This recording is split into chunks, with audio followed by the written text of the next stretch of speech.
ऐसा बहुत बार बोला जाता है कि अगर कोर्ट कचहरी से बचना है तो माँ बगलामुखी की साधना करें। देखिए, कोर्ट कचहरी से बचना है तो माँ बगलामुखी कर देगी, वो तो बहुत सामान्य सी बात है। जैसे मान लीजिए आपकी अपनी स्वयं की माँ है और कोई पड़ोस का बच्चा मार गया आपको, तो जब आप मम्मी मम्मी करके बोलोगे तो वो नेचुरल है, भाग करके आएगी, बचा लेगी। पर क्या माँ का सिर्फ इतना ही काम है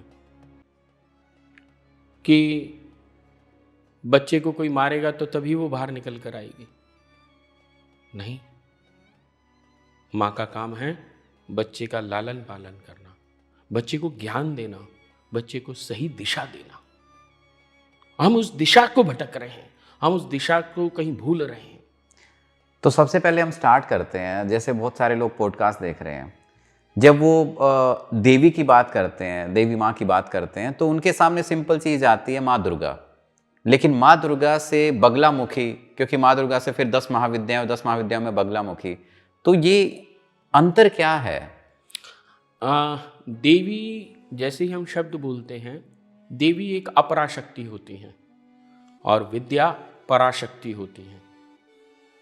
जैसे कि नाम से ही प्रतीत हो रहा है स्पष्ट रूप से कि विद्या मीन्स ज्ञान, नॉलेज, और देवी मतलब एक फॉर्म।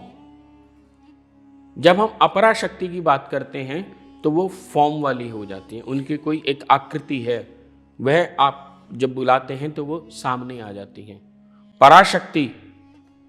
पराशक्ति की तो नीचे ही योगिनियाँ, सहयोगिनियाँ, सहचरी इतनी होती हैं, वही काम करती हैं। तो हम उनको जब देखते हैं तो समझते हैं कि बगलामुखी आ गई, तो वो देवी की रूप में प्रतीत होती है हमें। ज्ञान की देवी है बगलामुखी, और वैसे भी माँ बगलामुखी तंत्र की अधिष्ठात्री देवी होती है। तंत्र बड़ा व्यापक विषय है। तंत्र जिसको आज फॉरेन की यूनिवर्सिटीज मेटाफिजिक्स के नाम से पढ़ा रही हैं, उसको हम तंत्र कहते हैं। और हम तंत्र पढ़ना नहीं चाहते, ना तंत्र को जानना चाहते हैं। हम तंत्र को, जैसी कोई कहेगा कि मान लीजिए मैं ही अपने आप को ये कहूँ मैं तांत्रिक हूँ, तो शायद लोगों का थोड़ा सा एक नेगेटिव व्यू हो जाएगा। मतलब कि तांत्रिक का मतलब साइंटिस्ट, जो अपनी ऊर्जा को जानता है कि मैं कैसे इस्तेमाल करूं। अच्छा, ये नेगेटिव बना क्यों? मतलब ऐसा नेगेटिविटी क्यों आई? वो नेगेटिविटी इसलिए आई क्योंकि अज्ञान आ गया और लोगों ने इसका मिसयूज किया, काफी मिसयूज करना शुरू कर दिया। आज से लगभग 1000 वर्ष पूर्व में, जिस समय में महात्मा बुद्ध जब चले गए, तो उनके भी 100 वर्षों के उपरांत जब तंत्र को विकृत होना शुरू हो गया और उसके बाद प्रत्येक व्यक्ति इससे जन साधारण के रूप में इससे कार्य करने लगा और इसमें विकृति आनी शुरू हो गई। तो जैसे ही विकार आ गए तो तंत्र गलत हो गया, तो तांत्रिक भी गलत हो गया।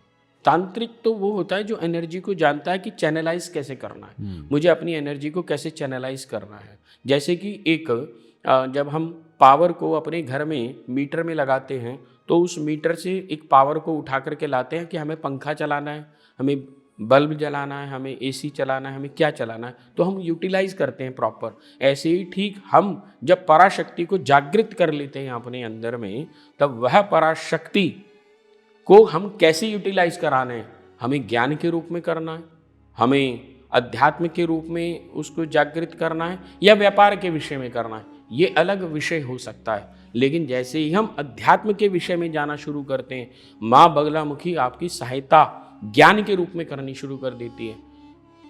तो अलग अलग चैनल हो गए वो।